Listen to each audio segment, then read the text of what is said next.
Hello friends, આજે હું રગડા ટીકી ચાટ બનાવું છું. તો એની માટે જો 250-300 ગ્રામ બટાકા બાફી દીધા અને એને હું મેચ કરી દીધા.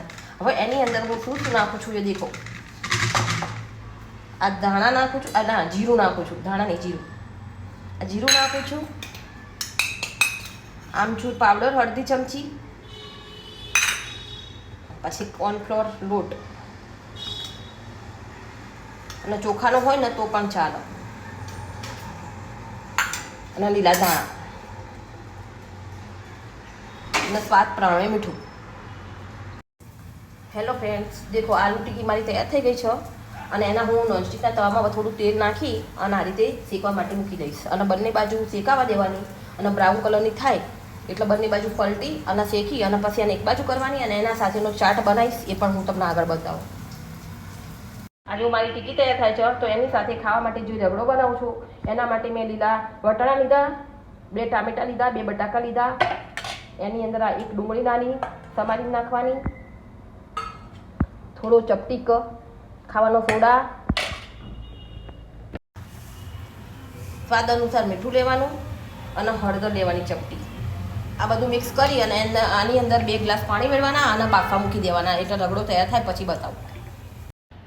જો આપણે જે બાફા મૂક્યું હતું ને એ બધું બફાઈ ગયું છે ને, એનો રગડો હવે હું તૈયાર કરીશ એ બતાવું. એમાં શું શું નાખવું એ જુઓ.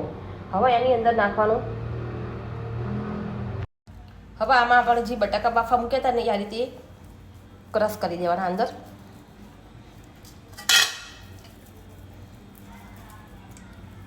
આ રીતે કરી અને બધું મિક્સ કરી દેવાનું. અને એની અંદર હવે નાખીશું આપણે લાલ મરચું,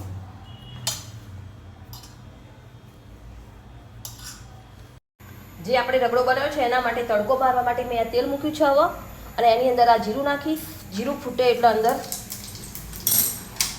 લાલ મરચું નાખવાનું, અને પછી આની અંદર તડકો મારી દેવાનો. બસ તડકો મારી દેવાનો એટલે આપણો રગડો તૈયાર. આલુ ટીકી ચાટ માટેનો રગડો તૈયાર થઈ ગયો મારો. હવે હું તમને બતાવું બધું જ. અમારી આ આલુ ટીકી ચાટ તૈયાર થઈ ગઈ અને રગડો પણ તૈયાર થઈ ગયો છે. જો હવે હું આ રીતે લઈ અને સર્વ કરીશું અને જમીશું, મસ્ત લાગશે. પછી એની અંદર ટામેટા, ડુંગળી ઝીણી સમારેલી અને ધાણા,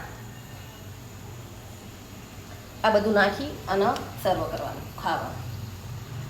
આ મારો વિડીયો ગમ્યો હોય તો લાઈક કરજો, શેર કરજો અને સબસ્ક્રાઈબ કરજો. જય શ્રી કૃષ્ણ.